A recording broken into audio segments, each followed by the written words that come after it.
Voilà, donc nous sommes le 31 mars. Je m'appelle Eric, je suis de Strasbourg. Ça fait 25 ans que j'habite à Hong Kong ici. Et Hong Kong, c'est donc une ancienne colonie britannique, mais c'est une ville de 7 millions d'habitants, 95% de Chinois bien sûr, et avec une densité de presque 7000 personnes au kilomètre carré.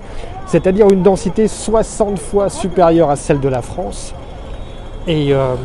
Et aujourd'hui, après 3 mois d'épidémie, on doit compter environ 600 cas et seulement 4 décès liés au coronavirus.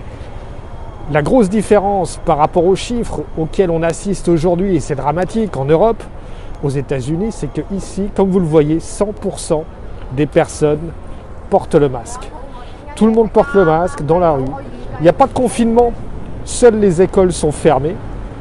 Mais par contre, les magasins sont ouverts, les restaurants sont ouverts, le shopping, les centres commerciaux sont ouverts. Et comme on le voit, c'est une activité quasiment normale, sauf avec le fait que tout le monde porte le masque. Si on compare par rapport à New York, qui a aussi 8 millions d'habitants et qui compte aujourd'hui jusqu'à 500 morts par jour, c'est dramatique. Le port du masque ici fait toute la différence. Parce qu'on voit que sans obligation légale, sans avoir forcément de contrôle policier à tous les coins de rue, c'est machinalement que les gens sortent de chez eux, sortent du bureau, vont faire leurs courses ou sortent tout simplement avec le masque en permanence. L'Alsace, qui n'a qu'à 1 800 000 habitants, soit une population de 220 habitants au kilomètre carré, ce qui encore une fois est quasiment 40 fois inférieur à la densité que l'on a ici.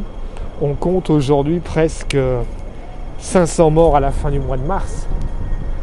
Ici, on est à 4 décès en 3 mois. Cette différence de chiffres est vraiment impressionnante, surtout pour moi qui vis à Hong Kong, qui suis alsacien d'origine et de cœur, et de voir à quel point en Alsace, la situation est compliquée, la situation est tendue, la situation est difficile.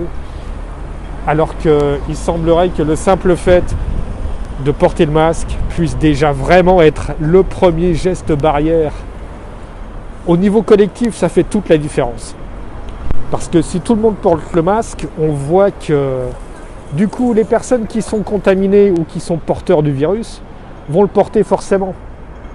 Et ce sont ces gens-là qui vont limiter la progression du virus et la contamination. Voilà, je vous laisse encore quelques images tout simplement Je suis en bas de mon bureau, au coin de la rue, c'est un petit quartier tout à fait normal, qui n'a rien d'exceptionnel. Mais encore une fois, c'est pour vous montrer que quel que soit l'âge moyen des personnes, même ce petit livreur qui est venu avec ses 3 cartons, et tout le monde porte le masque. Voilà, j'espère pouvoir vous donner de meilleures nouvelles encore dans les jours à venir, mais respectez ce geste barrière, il est indispensable. C'est le port du masque. Bonne continuation à tous, portez-vous bien et à très bientôt.